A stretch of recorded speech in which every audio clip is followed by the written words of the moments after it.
Assalamualaikum warahmatullahi wabarakatuh. Bagaimana kabarnya sahabat Go Islam? Semoga selalu Allah berikan sehat lahir dan kesehatan iman ya.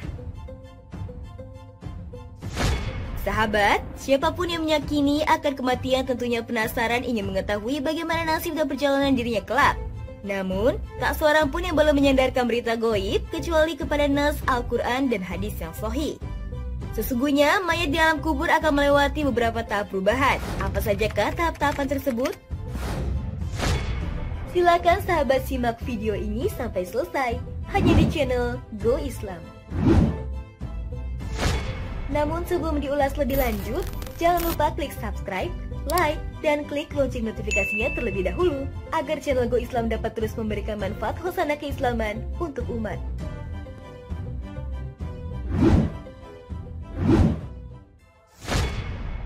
Sahabat, ternyata setelah manusia meninggal dunia, tidak selesai kisahnya. Justru menjadi awal perjalanan panjang. Disebutkan ada tahap perjalanan ruh setelah kematian, yaitu alam kubur. Setelah manusia memasuki alam kubur, ia akan ditanyai oleh dua malaikat yang bernama Munkar dan Nakir. Malaikat itu menanyakan tentang siapa Tuhan si mayit, apa agamanya, apa kitab yang menjadi pedomannya, dan siapa nabinya. Kemudian si mayit akan menjawab pertanyaan dua malaikat tersebut sesuai dengan amal perbuatannya di dunia. Dan jika ia lulus dari pertanyaan dua malaikat tadi, maka ia akan diistirahatkan di taman surga untuk menunggu kiamat. Namun jika ia gagal dari pertanyaan dua malaikat tadi, maka ia akan ditempatkan di terasnya neraka sampai hari kiamat. Hari kebangkitan. Hari kebangkitan adalah kehidupan setelah mati menurut Islam. Selanjutnya akan dijalani setelah malaikat Israfil meniupkan sangkakalanya. Ketika malaikat Israfil meniupkan sangkakala yang pertama, maka semua makhluk akan binasa. Kemudian ia meniupkan untuk yang kedua kalinya, sehingga semua makhluk akan hidup kembali tanpa terkecuali. Berbaris menuju padang mahsyar. Setelah semua makhluk dibangkitkan tanpa terkecuali, termasuk dari golongan jin, manusia, dan hewan. Padang mahsyar adalah tempat datar yang sangat luas, tempat di mana semua makhluk ciptanya akan dikumpulkan setelah dibangkitkan untuk yang kedua kalinya. Di tempat ini, semua makhluk dari bumi dan langit lapisan ketujuh dikumpulkan untuk diadili.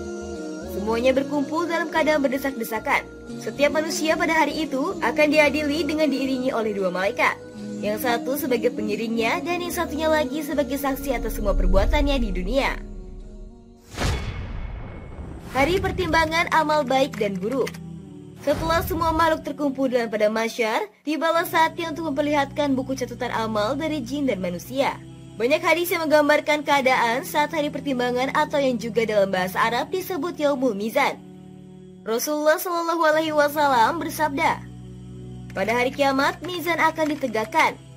Andaikan ia digunakan untuk menimbang langit dan bumi, niscaya ia akan tetap lapang.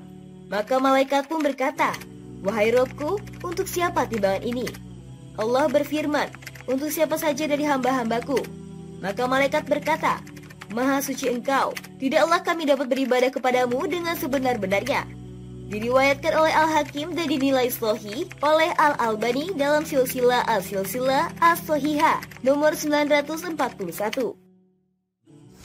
Kaum muslimin rahimahumullah, mizan ini sangat akurat dalam menimbang, tidak lebih dan tidak kurang sedikit pun. Allah Ta'ala berfirman, dan kami akan tegakkan timbangan yang adil pada hari kiamat sehingga tidak seorang pun yang dirugikan walaupun sedikit. Jika amalan itu hanya seberat biji sawi pun, pasti kami akan mendapatkan pahalanya, dan cukuplah kami sebagai pembuat perhitungan. Al-Quran Surat Al-Anbiya ayat 47. Hari perhitungan segala amal. Yaumul Hisab atau hari perhitungan amal adalah hari di mana Allah memperlihatkan kepada hamba-hambanya tentang amal mereka. Setelah menerima buku catatan, para jin dan manusia akan menjalani perhitungan amalnya. Semua amal kebaikan sekecil apapun akan mendapat balasannya. Dan sebaliknya, semua amal kejelekan sekecil apapun juga akan mendapatkan balasannya. Allah Ta'ala berfirman, sesungguhnya kepada kamilah kembali mereka. Kemudian, sesungguhnya kewajiban kamilah menghisap mereka. Al-Quran Surat Al-Ghoshiyah ayat 25-26. Siratul Mustaqim. Setelah melalui proses hisab, semua manusia akan melewati jembatan yang lurus atau yang biasa disebut dengan Siratul Mustaqim. Proses hisab yang sebelumnya dijalani sangat menentukan nasib manusia dalam melintasi jembatan ini. Untuk orang dengan amal kebaikan yang sangat sedikit, jembatan ini akan menjadi sangat kecil, hingga disebutkan ukurannya sekecil rambut dibagi 7 dan tajamnya melebihi samurai. Sebaliknya, untuk orang dengan amalan baik banyak, ia akan melewatinya dengan tenang. Ada yang secepat kilat, ada juga yang menanggung onta, kambing, atau sapi dari hasil kurbannya ketika di dunia. Surga. Orang-orang shalih yang berhasil melewati Shiratul Mustaqim, ia akan ditempatkan di surga atas rahmat Allah. Semua orang muslim kelak akan ditempatkan di surga meskipun ia memiliki dosa. Hanya saja sebelum ia ditempatkan di surga akan ditempatkan lebih dulu di neraka untuk membersihkan dosa-dosanya. Neraka.